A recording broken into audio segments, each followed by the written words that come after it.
It's Jack and Andrew with the news. There's been so much news. Andrew's been busting some freestyle rhymes in the build up to this video. He's proper buzzing, aren't you? I don't understand why you're buzzing, because it's been a very eventful week for wrestling, absolutely. It's been crazy. We've got some news to do with that. We do. So let's dive right in. First of all, we have the reason that Bryan Danielson and Adam Cole Baby joined AEW. Next up, a WWE title match has been added to Extreme Rules 2021. And finally, we take a look originally at who was supposed to get Karrion Kross's new look. More on that in just a moment. So unfortunately, we've only printed off one set of notes. We're just gonna share these, and it's gonna be great. So yeah, we're gonna look at what Bryan Danielson and Adam Cole have been saying in the wake of them joining AEW in that shocking seismic turn of events on last Sunday night's show, All Out 2021, of course. So let's just go through some quotes from the media scrum. Let's just do it. Let's just do it. Can I? In fact, so it's less awkward. I'll throw to you, and you can read them out. So who we got first? We got Bryan Danielson or Adam Cole? We've got Adam Cole, baby. There you go. What's he been saying? Boom. He's been saying. So in the my words this morning, Jack, we'll get there. So Adam Cole explained why he joined AEW. He said, I'd seen everything that AEW was doing. I've been here countless times to support Brit and hang out with the crew, and it's just the best crew. The shows are amazing, the fans are amazing. At the same time, I had really built a reputation for myself there, WWE as well. But I knew in my heart pretty early on that I wanted to come here, and it's no knock whatsoever on WWE. I had an excellent 4-year experience, but I wanted to come back and work with a crew who I love being around 24/7, a crew that is just as passionate about pro wrestling as I am, and fans that feel the exact same way that we do. So making the decision was a fairly easy one. And then also Cole goes on to talk about the meeting he had with Vince McMahon and his first impressions of Tony Khan too. He says, we had a really good conversation about a lot of different things in regards to Vince McMahon there. I had no bad experience with him whatsoever. He's an intimidating man that definitely commands respect, but the experience itself was totally fine. Being around Tony is so cool for so many different reasons. The biggest one is how contagious his love for wrestling is. I feel like I can go and talk to Tony about anything. He's a big mark. He's a big bloody mark. No, you know what? Name's Tony. Well, yeah, true. You know what? For one of the biggest heels in the business, and one of the purest heels in the business, he's always so dislikable. He's a bloody lovely man. He's such a nice man. He always has nice things to say about everyone, apart from Pat McAfee, but really? Well, you know, in character though, yeah, absolutely. We had him going. In terms of, yeah, you did. In terms of like how he is outside of his character, he's such a nice guy and has respect for everybody. He's very much the opposite of someone who burns all their bridges. He builds them. He does. He's got honestly, his phone book must look like Newcastle, the amount of bridges that have been built over there. Build it like Seth Rollins reverse. Build it up. Build it up. You know it's all about the boom. Oh man, I'm so excited. Well, I'm really excited as well. If you can't tell, also it does make sense what he said there, and it fits very much the theme of, it fits the mood of what we've been seeing. Have you seen Being the Elite backstage, where he's behind the curtain and everyone's just hugging him? It's so nice to see. Really, they genuinely. I mean, they are just all friends, and it's nice to see them feel like they're all back together now, doing. And Adam Cole just seems really happy at the same time, and I guess why wouldn't you be when you've got your partner there and then all your friends there too? Absolutely. Not all of his friends, though. Let's not forget the party. Yes, come on, lads.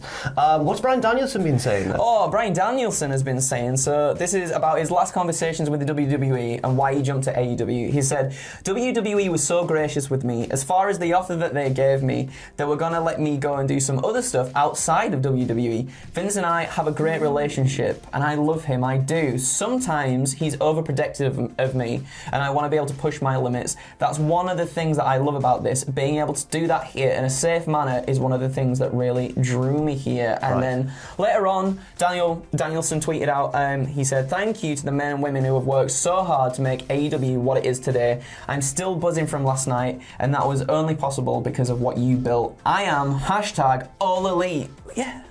Now it's time to kick some flipping heads in. Whoa! Yeah, I mean, really excited for Bryan Danielson as well. Yes. I think, honestly, like, it could have been overkill in other circumstances, doing both at the same time, but it was like a perfect storm. It really was. And just like the Cole coming in as a heel, who's going to stop the Elite now? Danielson comes out with Jurassic Express, and it was just, it was perfect. Yeah. It was so perfect. If he come out with them, like, on the shoulders of Luchasaurus. That would have been Would it? I don't know. That would have been so good. That's why we're not in charge of AEW. No. They weren't the only big debuts, though, at All Out as well. We had not only Minoru Suzuki, who came out and confronted Jon Moxley and beat him up as well after the match with Kojima, but also Ruby Soho, formerly known as Ruby Riot, in WWE. She made her debut in AEW as the Joker in the Casino Battle Royale and won the match as well. What's she been saying, Andrew? She's been saying, she was also speaking in the AEW media scrum. She said, having been through this very, very long, almost 11-year journey to get here, to get to this moment, to get to the legitimate pinnacle of my entire wrestling career and gain the opportunity at the AEW Women's Championship is the most special and significant thing to me in the world. She also talks about getting Ruby Soho, the Rancid's Ruby Soho theme song. She said, I've been a fan of Rancid for a very, very long time. Haven't we all? Lars Fredrickson and I become friends over the last couple of years. I had kind of come up upon a time where I was like, okay, I need to know what I'm going to be called, what my music is going to be, and he suggested and like bestowed upon me Ruby Soho and the music. Imagine that. Perfect. Imagine fit. that. That would be so good. That's like if Green Day were like, do you want to be basket case, Jack? Yeah. Do you want to be basket case? Yes. Like, yeah, of course I do. Want to be basket case? Do you have the The problem is they don't say basket case in the song basket case. No, that's true. Ruby Soho is very... it's very Ruby Soho-centric. Yeah. Very title-centric. Now we're crossing the divide. We're heading over to WWE, and a title match has been added to Extreme Rules 2021. On last night's Raw, it was announced that Bobbington Lashley will defend his title, the WWE Championship, of course, against Randy Orton at Extreme Rules. Now, honestly, I did not really see this one coming. I didn't see him as his next competitor. Me neither. I thought it was just going to be a lot more tag matches down the line with him and Riddle just defending those belts. I didn't think Randy would go straight for the WWE Championship. How are you feeling about this one? Well, I think we're going to do another news video today where we'll talk about kind of the structure of Raw a little bit more, but it was a very unique Raw last night. It was. Reminiscent of those ones that they used to do in the build-up to Elimination Chamber, where there'd be a really long match, but this was one where there was a really long match chopped up at different points throughout the show. Yeah. So what it led to was Orton getting into altercations with MVP and Bobby Lashley, and that sort of led to this title match being booked. And I thought it was different, certainly. Yeah, but definitely. I just wonder, and this isn't a knock on Randy Orton at all, I just wonder if there's people that I'd maybe rather see more immediately challenge Bobby Lashley. Yeah. But I don't think it's a bad thing necessarily. No. They're both really experienced. They probably know each other really well by this point, and there'll probably be a lovely, juicy stipulation. In fact, is there a stipulation confirmed at this moment in time? I don't think so at the moment. Okay then. Also on the show, Sheamus beat Drew McIntyre, who honestly has been down in the dumps a little bit recently. He's not been winning as much. He's not. He's kind of, I feel like, not necessarily lost in the shuffle, but he's lost a little bit of that, as Ross would call it, spice. He's lost a little bit of spice. He has, but he lost to Sheamus to become the number one. So Sheamus is now the new number one contender to Damian Priest's United States Championship, a match that will indeed happen at Extreme Rules. And also, now I don't think, now honestly, I mean, it's early in the morning, but I don't think that the tag team title defense is going to happen at Extreme Rules. No. So what happened was Riddle and Orton will have to defend their tag belts against Bobby Lashley and MVP. Now, I'm assuming that's going to feed into the story of Orton versus Bobby rather than take place all on the same night in some sort of craziness. I agree. Yes. Fair enough. But things could change. We'll have to wait and see. Currently on the Extreme Rules card, we have 3 matches confirmed. Bobby Lashley versus Randy Orton. Becky Lynch versus Bianca Belair for the SmackDown Women's title after Becky refused to defend it on last week's SmackDown.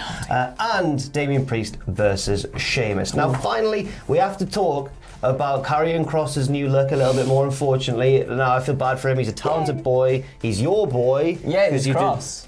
You did that. You made him. You made Karrion Kross famous. I apparently made Karrion Kross. Yes. But Eric Rowan has been talking recently to Chair Shots to the Cranium podcast and was talking about this look for Karrion Kross. And he said, I remember the first pitch meeting for the Bludgeon Brothers, himself and Brody Lee or Luke Harper, their tag team. No, they teamed a lot before that, but it was when they came with the big hammers and they changed their attitude slightly. And he goes on to say, they showed us pictures of what it wanted to look like, what they wanted it to look like. I think it's almost exactly what Karrion Kross is wearing right now. It's the demolition leather straps that look like suspenders while you wrestle. We both looked at each other like, no, and I think that's when I had a few friends design some other things instead. I mean, good on him for doing that as well. Yeah. And when you've been on the main roster a bit longer, and there's two of you, and maybe you've got more ability and confidence to say no to something. Yes. Because I would have loved for Karrion Kross to have refused this. Me too. I like to think he maybe tried. Yeah, I don't know. I feel like maybe, perhaps, obviously just speculation, he's just gone to the main roster, he wants to do amazing things, he's probably just going to be like, I'll do whatever it takes to get there. Yeah, hopefully he does. Hopefully he does. Crossed. We'll be back with more yous. We'll be back with more yous later on, more female sheep later on, and some wrestling news as well. Thank you very much for watching. Leave your thoughts and opinions on any of these stories in that comment section down below, and we'll see you very soon.